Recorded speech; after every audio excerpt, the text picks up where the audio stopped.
इस हिसाब से अगर राहुल गांधी जी की मानी जाए तो राजीव गांधी जी की हत्या भी जायज थी। इंदिरा गांधी जी की हत्या भी राहुल गांधी जी के हिसाब से जायज थी। राहुल गांधी जी जो है ना, उन्होंने बहुत सपने देखे थे कि इस बार मैं प्रधानमंत्री बन जाऊंगा, और वही सपना इनकी माता जी ने भी देखी थी। माँ बेटे दोनों का सपना चूर चूर हो गया। उसके गम में राहुल गांधी जी इतने पागल हो गए हैं कि अगर कोई देश विरोधी आतंकवादी हमले भी भारत में हो जाएंगे तो राहुल गांधी जी मोदी जी के विरोध में उस हमले को भी जायज ठहरा देंगे। राहुल गांधी को ना बहुत बड़ी प्रॉब्लम ये है, वो मानसिक रूप से बीमार है। क्योंकि उसको पहली बार इतनी सीटें मिली है, वो इतना कंफ्यूज हो गया कि वो ये भूल गया कि मैं जीता हूँ कि मोदी जीता है। वो अपने आप को जीता समझ रहा है। और मैं ये कह दूं ये विपक्ष वालों ने करवाया, तब कैसा लगेगा। अगर आप राहुल गांधी की बात करते हो ना, उनको प्रधानमंत्री बनाना चाहते हो, तो भैया आटे को ना लीटर में ही तोलते रह जाओगे जिंदगी भर। हमारे कल्चर का नाश हो जाएगा, भारत के कल्चर का। आप देखो ना, जब से कांग्रेस आई है तब से वेस्टर्न कल्चर क्यों घुस रहे हैं इसमें। सारे वेस्टर्न कल्चर 1947 के बाद आए हैं। सारे फटे जीन्स, फटे ये शॉर्ट कपड़े, ये सब कहाँ से आए हैं। नमस्कार, ओ न्यूज हिंदी देख रहे हैं आप। मैं हूं आपके साथ अभिषेक कुमार। प्रधानमंत्री नरेंद्र मोदी अपने संसदीय क्षेत्र बनारस से चुनाव जीतने के बाद पहली बार उस चुनाव क्षेत्र का दौरा कर रहे थे। बनारस का दौरा करने प्रधानमंत्री गए थे। इस दौरान होता यह है कि किसी एक शख्स ने चप्पल निकालकर प्रधानमंत्री के गाड़ी के आगे फेंक दिया। अब जो है, जिस गांधी परिवार ने दो दो प्रधानमंत्री खोया है, दो दो बड़े देश के दिग्गज नेता खोए हैं, राहुल गांधी ने अपने परिवार के दो सदस्यों को खोया है। जब वो प्रेस कॉन्फ्रेंस करने आते हैं, इस पूरे मामले पे उनसे सवाल जवाब किया जाता है, तो राहुल गांधी इस घटना की निंदा करने की बजाय इस घटना को साफ साफ कहे तो सही ठहरा देते। अब इसी मुद्दे पे हमारा यहाँ पे कुछ लोगों से सवाल होगा कि राहुल गांधी ऐसा क्यों किए, जो खुद एक गांधी परिवार दो दो प्रधानमंत्री खो चुका है। उसके बावजूद जब प्रधानमंत्री की सुरक्षा में ये चूक का मामला है, जब चप्पल चल जाता है, तो इस घटना की निंदा क्यों नहीं करते। इसे क्यों बता देते कि प्रधानमंत्री की जो है डर खत्म हो गया है लोगों में। तो इस हिसाब से अगर राहुल गांधी जी की मानी जाए तो राजीव गांधी जी की हत्या भी जायज थी राहुल गांधी जी के हिसाब से। इंदिरा गांधी जी की हत्या भी राहुल गांधी जी के हिसाब से जायज थी। लोगों का डर खत्म हो। लोगों का डर खत्म हो गया है। लोगों ने देखा इंदिरा गांधी जी ने कैसे अत्याचार किए, कैसे गौ संतों पर गोलियां चलवाई, उसका उनको सजा मिली, कैसे सिखों को मरवाया।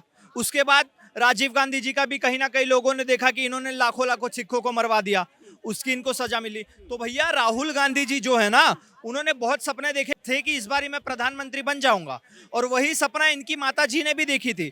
माँ बेटे दोनों का सपना चूर चूर हो गया। उसके गम में राहुल गांधी जी इतने पागल हो गए हैं कि अगर कोई देश विरोधी आतंकवादी हमले भी भारत में हो जाएंगे तो राहुल गांधी जी मोदी जी के विरोध में उस हमले को भी जायज ठहरा देंगे। तो इसका एक ही उपाय है कि राहुल गांधी जैसे जितने भी देश विरोधी नेता है ना, इनकी पूरी पार्टी को भारत से उठा के चीन और पाकिस्तान में बांट देना चाहिए। देश के लिए शर्म की बात होगी, देश का एक प्रधानमंत्री तीसरी बार चुनाव जीतकर उस क्षेत्र से आ रहा है। मार्जिन 1.5 लाख का था, लेकिन 1.5 लाख भी कम नहीं होता, मैं ये बता देना चाहता हूँ, इस गठबंधन के बावजूद। तो इस मार्जिन से तीसरी बार प्रधानमंत्री जीत कर आ रहा है। उनके सुरक्षा में चूक का मामला है। और जो सबसे बड़े नेता है राहुल गांधी, विपक्ष की तरफ से विपक्ष दावा करता है कि बड़े नेता हमारे हैं। क्या राहुल गांधी का इतना फर्ज नहीं बनता था इस घटना की निंदा की जाए। राहुल गांधी जी बड़े नेता हैं। वायनाड विपक्ष कहता है युवा, 54 वर्ष के युवा नेता है। ऐसा कौन सा बड़ा नेता है भैया। विपक्ष इनका जाहिल हो चुका है। जब से राहुल गांधी जी अध्यक्ष बने तब से बहुत बड़े बड़े चेहरे कांग्रेस छोड़ के चले गए। मध्य प्रदेश में शून्य हो गए, गुजरात में एक सीट आई है, उस पर भी ये खुश हो रहे। तो भैया इनकी बुद्धि कैसी है ये भगवान बताए इनको। साउथ में जहां बीजेपी पहले थी नहीं, वहां केरला में 1 सीट जीत गई। तेलंगाना, आंध्र प्रदेश में जहां पहले 4 सीट थी वहां 8 हो गई। तो हर जगह पे, और यूपी में भी जो इतना तिलमिला रहा है कि हम जीत गए, यूपी में भी शायद 7 या 9 सीटें इनकी आई है। बाकी ये जितना कूद रहे हैं ना, वो सपा के दम पे जीत रहे हैं। और यूपी में अकेले सिर्फ बीजेपी ने 33 सीटें पाई है। तो भैया बीजेपी का परफॉर्मेंस हर राज्य में अच्छा रहा है, सिर्फ कुछ कुछ राज्यों में कम सीट मिली है। और ये जितने चमचे तिल मिला रहे ना, और ये चप्पल भी उसी ने फेंकी होगी जिसको सपना आया होगा कि भैया राहुल गांधी जी प्रधानमंत्री बन जाएंगे, मुझे 1 लाख रुपए मिलेंगे हर साल में, और हर महीने खटाखट 8,500 रुपए आएंगे। और वो चीज इनका सपना पूरा हो गया, तो इसीलिए इन्होंने मोदी को चप्पल मारी है। अगर आज राहुल गांधी इस घटना को सही ठहरा रहे, जायज ठहरा रहे, तो मत भूलिए जनता के बीच वो भी जाते। कल को भगवान न करे अगर उनके साथ भी कुछ वैसा हो जाता है, तो क्या इसे ये समझा जाए कि जनता का उनका जो डर है वो जनता में खत्म हो गया है, हो जाता है। पहली बात तो सर आपका डाउट एकदम क्लियर कर दूं, कोई भी जनता मोदी जी से नहीं डरती है। वो डर नहीं है, वो प्रेम है। क्योंकि मोदी जी चाय वाले से प्रधानमंत्री बने हैं। तो भैया वो हमारे में से उठ के आए हैं, इनकी तरह नहीं है सोने का चम्मच मुंह में लेके पैदा हुए। बैठे बैठे इनको अध्यक्ष पद मिल गया, बैठे बैठे इनको सांसदी मिल गई, इनको कहीं झांकना पड़ा नहीं, सिर्फ सांसद पे सांसद बनेगा, ये सिर्फ माँ का गिफ्ट मिला इनको। तो भैया जनता मोदी जी से डरती नहीं है, उनको प्यार करती है, इसीलिए उनको पूर्ण बहुमत से जिताती चली आई है। और भैया राहुल गांधी जी क्या बात करेंगे, अभी 4 दिन पहले इनको थप्पड़ पड़ा था कि कन्हैया कुमार को दिल्ली में। तो भैया तुम्हारे नेता थप्पड़ लाते खाने वाले काम करते हैं, बीजेपी में तो मैंने ऐसी कोई घटना सुनी नहीं, ये पहली घटना मैंने ऐसी सुनी है। इतना अहंकार क्यों राहुल गांधी के अंदर कि इस घटना को कंडेम करना भी वो उचित नहीं समझे? अहंकार नहीं होगा, अरे 99 सीटों का अहंकार, 99 सीटों का अहंकार। पिछले 10 साल से जीत इनकी पार्टी का वोट मिला लोगे ना तो भी 240 नहीं हो पाएगा जितना बीजेपी ने अकेले न लाया।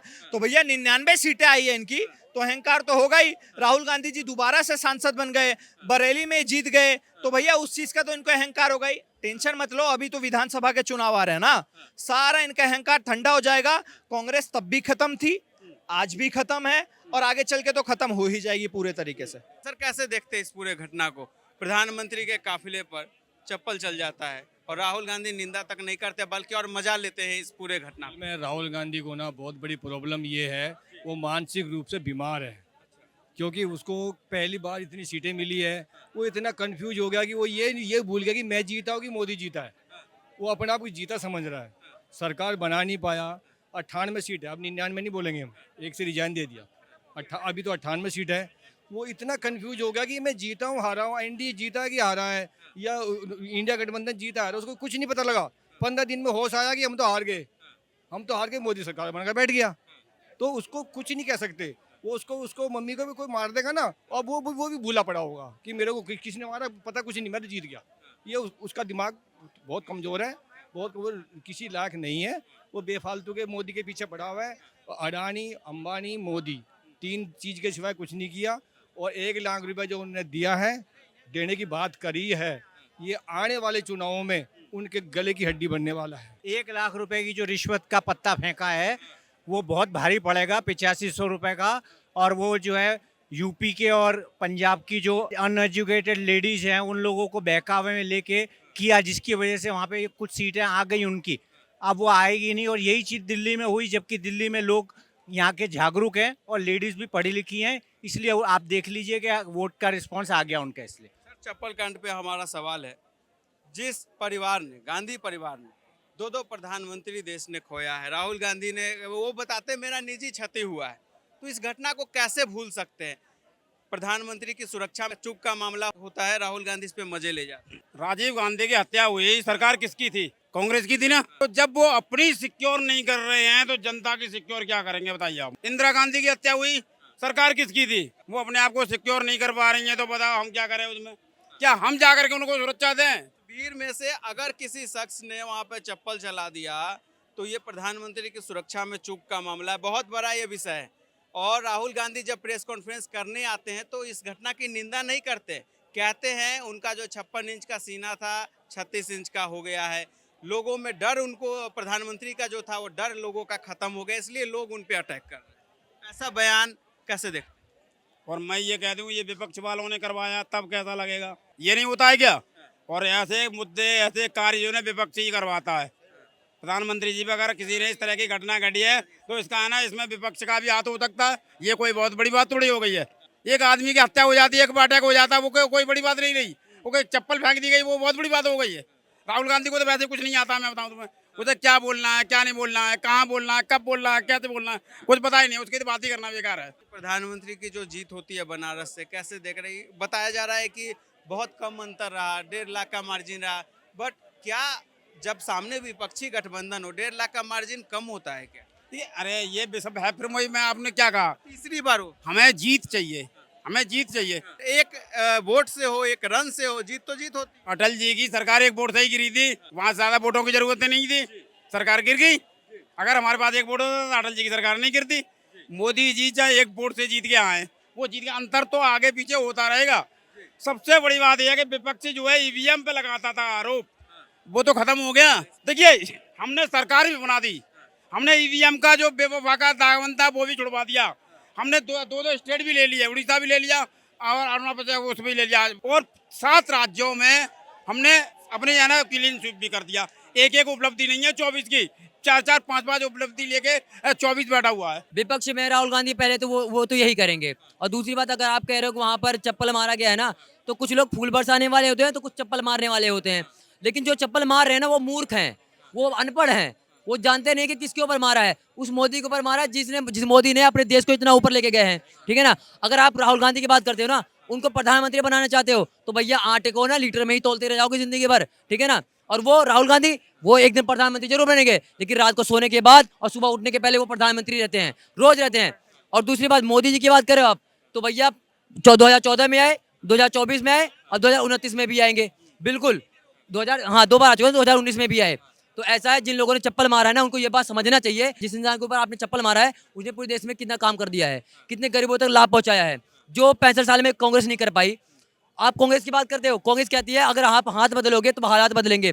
अरे जाओ लाल चौक पे, पहले तुम लोग 65 साल से थे, वहां पे झंडा लगा लेते, तब आप हालत बदलते अपने देश का। तुम 65 साल होते हुए अपने देश में लोगों को बिजली तक नहीं पहुंचा पाए, सड़क नहीं बना पाए, लोगों को घर नहीं दे पाए, राशन ढंग से नहीं दे पा रहे हो। भीड़ में जिसने चप्पल चलाया कोई कांग्रेसी, वहाँ कोई कांग्रेस का कार्यकर्ता रहा होगा। बिल्कुल कांग्रेस का होगा वहाँ पे, कोई 2 बार नहीं है। ये लोग जो है मोदी जी की छवि गिराने के लिए चप्पल भी पड़वा सकते हैं। और दूसरी बात सुनिए, ये लोग इतने घटिया हैं कि 8,500 रुपए का लालच दे देकर गरीबों से जो है, जिन लोगों को घर तक मकान दिए हैं, उन लोगों के जो है इन लोगों ने सीट लिए हैं, उन लोगों से जो है वोट पड़वाया अपने पे, ठीक है ना। किस पे? सिर्फ लालच देके इन लोगों ने एजेंडा चलवाया। एजेंडा 8,500 रुपए देके वोट बस। खटाखट सारे हाँ, वो खटाखट कहाँ है? 8,500 का लालच दिया और उसके बाद इन लोगों ने एजेंडा चलाया। संविधान खतरे में है। संविधान खतरे में कैसे है? अगर खतरे में होता तो क्या कहते हैं, इंदिरा गांधी ने 28 बार संशोधन किया है, किसमें? संविधान में। 17 बार क्या कहते हैं नेहरू ने किया है, 10 बार क्या कहते हैं मोहन ने किया है। तो कहाँ से खतरा हो जाएगा? ये एजेंडा चलाया था लोग सिर्फ कुल मिला के सीट लेने के लिए, बस यही बात थी। सर कहीं ना कहीं ये स्टार्टिंग से ही चलता आ रहा है। देखो, या तो कांग्रेस हारती है तब बीजेपी के किसी न कार्यकर्ता को कुछ ना कुछ किया जाता है, नहीं तो आपको एक एग्जांपल देता हूँ। मैं इनडायरेक्टली नहीं कहूंगा कि वहाँ कांग्रेस का कार्यकर्ता था, क्योंकि किसी को कंफर्म नहीं है भाई कौन था कौन नहीं था, क्या पता। जब पंजाब में प्रधानमंत्री मोदी जी के ऊपर पहली बार आतंकवादी हमला होने की सूचना मिली थी और पुल पर से गाड़ी वापस ले ली गई थी, किसकी सरकार थी वहाँ पे? कांग्रेस की थी। जम्मू कश्मीर से धमकियां आती थी बार बार कि मार दिए जाएंगे, ये कर दिए जाएंगे, वहाँ पे सरकार किसकी थी? भाजपा की जहाँ सरकार है वहाँ तो कभी सुरक्षा में कभी मोदी जी के उसके लिए नहीं होता। जहाँ पे उनकी सरकार नहीं है, क्यों मोदी जी की सुरक्षा में हमेशा कमी रह जाती है? इस बात का मुझे जवाब दे दीजिए। और जहाँ तक रही बात राहुल गांधी की, तो कहीं ना कहीं ये राहुल गांधी खुद कारण है। ये राजीव गांधी और इंदिरा गांधी जी का श्राप लगा है इसे राहुल गांधी को, जो आज इसका ये दुर्दशा हो रखा है। इतनी बुरी हालत कांग्रेस की हो रखी है। इंदिरा गांधी ने, राजीव गांधी ने जो भी काम करे, मानता हूँ भैया उतने काम नहीं करे कांग्रेस ने, लेकिन कुछ तो करे। कभी भी ये बंदा उनके कामों को नहीं गिनवाता, रैलियों में खड़ा होता है, तो सिर्फ क्या करता है, मोदी की बुराई करता है। भैया तुम्हारे बाप दादाओं ने काम करके गया है देश में, कम से कम उनकी बातें तो गिनवा लो कम से कम। वो तो रैलियों में बोल लो, लेकिन कभी नहीं बोलेगा ये। सिर्फ ये आलू डालो सोना निकालो, चीलों को रोजगार दो, सिर्फ ये बेवकूफों अनसंट वाली बातों करेगा, इसके बाद कुछ नहीं है। अगर ऐसी घटनाओं को राहुल गांधी जायज ठहराएंगे, कल को उनके साथ भी अगर कुछ हो जाता है तो फिर लोग यही कहेंगे ना, जनता का गुस्सा था। तो क्या ये कितना जायज है? ये सही चीज है? तो मैं यही लोगों से कहना चाहता हूँ कि भैया देखो, एक इंसान जिसे आप प्रधानमंत्री बनाना चाहते हो, वो एक प्रधानमंत्री खुद इतना निंदा करता है, बेइज्जती कर रहा है, मजाक उड़ा रहा है। ऐसे लोगों को प्रधानमंत्री बनाना चाहिए आप लोगों को? बिल्कुल नहीं बनाना चाहिए। पहली बात, वो प्रधानमंत्री हमारे देश के मोदी जी, उनकी विडंबना ना करते हैं, विडंबना मत करो उनकी, कम से कम इस बात पे अराजकता करो कि भैया ये गलत किया गया है। लेकिन आप खुद ही मजाक उड़ा रहे हो। ऐसे लोगों को मैं खुद कहता हूँ, आप लोग इन लोगों को जो है बिल्कुल सीट मत दिया करो ना, एक वोट मत दिया करो। ऐसे लोग हमारे देश का विकास नहीं करेंगे। ये हिंदू मुस्लिम हमेशा करवाएंगे, हमारे देश को और पीछा कर देंगे। हमारे देश में मोदी जी जितना काम कर रहे हैं ना, शायद 65 साल में, 65 साल होते हुए कांग्रेस को, 65 साल से थे ना कांग्रेस वाले, लेकिन आज 100 का आंकड़ा पार नहीं कर पा रहे। अगर तुम लोगों से मिले होते, पहले लोगों के लिए काम किए होते, घर दिए होते, बिजली दिए होते, तो आज आप लोगों को 100 सीटों के लिए ना मोहताज होना नहीं पड़ता। ऐसे लोगों को ना राजनीति में नहीं, स्टैंड अप कॉमेडियन बनाओ। किसको? राहुल गांधी को। वो स्टैंड अप कॉमेडियन वाले को आप राजनीति में घुसा रहे हो, कमाल की बात कर रहे हो। कोई जरूरत नहीं है राजनीति के लिए वो नहीं बने। अरे हो कहाँ से बने हैं? अरे उनके भाषण कभी देखे? आज तक जो इंसान भाषण में सक्सेसफुल नहीं है, उसे आप प्रधानमंत्री बना रहे हो। हमारे कल्चर का नाश हो जाएगा, भारत के कल्चर का। आप देखो ना, जब से कांग्रेस आई है तब से वेस्टर्न कल्चर क्यों घुस रहे हैं इसमें? सारे वेस्टर्न कल्चर 1947 के बाद आए हैं। सारे फटे जीन्स, फटे ये शॉर्ट कपड़े, ये सब कहाँ से आए हैं? उसके बाद कैसे मैं उसको प्रधानमंत्री बना लूं? क्या शिष्टाचार है उसके अंदर? एक तरफ हमारा प्रधानमंत्री है, विदेश में अगर कोई प्रधानमंत्री आके हाथ मिलाने आती है ना, तो मोदी जी कभी हाथ नहीं मिलाते, हाथ जोड़ के नमस्कार करते हैं। ये है शिष्टाचार। और एक तरफ ये है स्टेज पे खड़े होके पप्पी लेते यार इन हैं। लोगों ने ठीक है, कुल मिला के एक ही काम किया है हमारे देश के अंदर, भारत में कुल मिला के जातिवाद फैलाया है। आप जहाँ देखो कि सारी जगह जातिवाद है।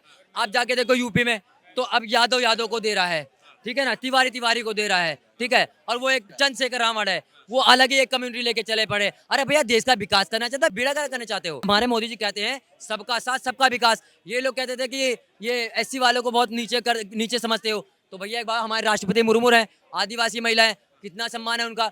और यही राष्ट्रपति महिला हमारे राम मंदिर में गए थे ना, तो यहीं पे कर्नाटक के कौन है वो एक सांसद है वहाँ के, कह रहे हैं कि हमारे राम मंदिर का शुद्धिकरण करना पड़ेगा। तो पता चल रहा है कि हमारे देश को क्या कहते हैं, कैसे लोग जो है हमारे देश को विकास करेंगे। तो भैया विकास करने के लिए ये लोग गठबंधन नहीं बनाए थे। जितने 26-28 लोग थे पहले कहते थे क्या, ये अखिलेश यादव कहते थे कि भैया इनको कांग्रेस को जो है कभी भी वोट मत देना, ये बहुत करप्ट पार्टी है। ये कहते हैं केजरीवाल कहते थे कि भैया ये बड़े घटिया पार्टी है कांग्रेस, दोनों एक दूसरे में कहते थे। लेकिन आज गठबंधन बनाए हुए हैं। 99 सीटों का घमंड है कांग्रेस का, कि कांग्रेस इस सुरक्षा में चूक के मामले को निंदा भी नहीं करती, इस पूरे घटना को। ये किस चीज का घमंड है? हार गए ना, अब कहाँ माथा पटकेंगे। अब जहाँ इन लोगों को मौका मिलेगा वहीं मजाक उड़ाएंगे। अरे मजाक उड़ाओ, लेकिन इससे 400 पार नहीं हुए ना, लेकिन तो सरकार तो हमारी बन गई। अब तुम पूरे 5 साल तक रगड़ते रहो, जितने भी लोग थे, सरकार हमारी है, फिर अब विकास होगा हमारे देश में। सर कैसे सीधी निंदा बात है। करेंगे? एक बात कैसे बताओ, करेंगे? कैसे निंदा करेंगे? जो बंदा प्रधानमंत्री को चोर बोल सकता है, अरे भैया आप राजनीति कर रहे हो, अच्छी बात है। आप चोर कर रहे हो, 4 चोर बोल रहे हो, बाहर के देशों वालों को क्या मैसेज जा रहा है, क्या रिस्पेक्ट रहेगी तुम्हारे प्रधानमंत्री की? और रही बात अगर इनकी, राहुल गांधी की और बाकी पार्टियों की, तो भाई पूरे विश्व को पता है कि मोदी जी वर्ल्ड में लीडर नंबर 1 पे हैं। पूरा विश्व उनको पसंद कर रहा है। अगर इनको देश के विकास की इतनी चिंता होती तो मोदी जी के साथ हाथ मिला के उनके साथ देश को प्रगति की ओर बढ़ाते, उस कमी को बचाते। लेकिन ये अलग पार्टी बना के और वो कर रहे हैं, सिर्फ लोगों को तोड़ रहे हैं, बेवकूफ बना रहे हैं, 8500 खर्च दे रहे हैं। कैसे निंदा करेंगे ये लोग? कई जगह पे हमारे बीजेपी में सीटें कम आई है। मैं बता दूं एक रीजन है इसके पीछे एक आदमी है जिसका नाम है ध्रुव राठी। वो जर्मनी में शेफर्ड है, वहाँ पे जर्मनी शेफर्ड रहता है ना, वहाँ पे ध्रुव राठी नाम है उसका। अरे चमचा एक नंबर का चिरकुट आदमी है। हमारे देश के लोगों को मैनिपुलेट करता है। तुम्हारे देश में डिक्टेटरशिप आ जाएगा, ऐसे आ जाएगा, वैसे। अरे कहाँ आ जाएगा भाई डिक्टेटरशिप, कहाँ से आ जाएगा? अरे चिरकुट तू जर्मनी में रह रहा है, उसको क्या कहते हैं अंग्रेजी का चुम्मा पे फिदा हो गया है, पता नहीं कहाँ से उसको बंडलों में पैसे मिल रहे हैं। अभी यहाँ पे क्या कहते हैं, हमारे वहाँ पे वैष्णो देवी में अटैक हुआ है, एक वीडियो इस चिरकुट पे नहीं बनी है कि वहाँ पे एक वीडियो बना के डाल दे कि भैया ये तो बहुत गलत हुआ है। लेकिन अगर बात फलस्तीन की होती है, हमास की होती है, गाजा की होती है, तब इस पे वीडियो पूरी बनती है, तब ऑल आइज ऑन का पूरा ये पोस्टर लगाता है। अरे भैया इजराइल में महिलाओं के साथ में बलात्कार हुआ था, वहाँ पे औरतों को मारा गया था, बच्चों को मारा था, उसके बारे में नहीं बात होगी। कश्मीर में जो है हिंदू कहते हैं पंडितों को भगाया था, उसके बारे में एक बार नहीं बोलेगा ये चिरकुट। लेकिन बाकी हमारे देश में डिक्टेटरशिप आ जाएगा, कहाँ जाएगा? लोग इसकी बातें सुनते हैं ना, वो खुद ही एक चमचे हैं। इन लोगों को चमचा बोलता हूँ मैं कि उसकी बातें मत सुनो, अपने देश के बारे में सोचो। बनारस में प्रधानमंत्री जी के काफिले पर चप्पल चलता है, राहुल गांधी इसकी निंदा नहीं करते बल्कि और मखौल उड़ाते हैं। ये पीछे से ही भ्रष्ट आदमी है। इन्होंने दुनिया भर का करप्शन कर रखा है। कांग्रेस के टाइम में दुनिया भर का भ्रष्टाचार, पहले पुल बन जाते थे लेकिन खाते में बन जाते थे, पहले काम नहीं होते थे। अब काम हो रहे हैं पूरे देश में काम हो रहे हैं। अब तक कोई काम करने वाला नहीं था। अब जो गडकरी ने 60,000 करोड़ का काम करा है, उनके घर पे कोई रिश्वत लेने वाला तो नहीं जाता है कोई?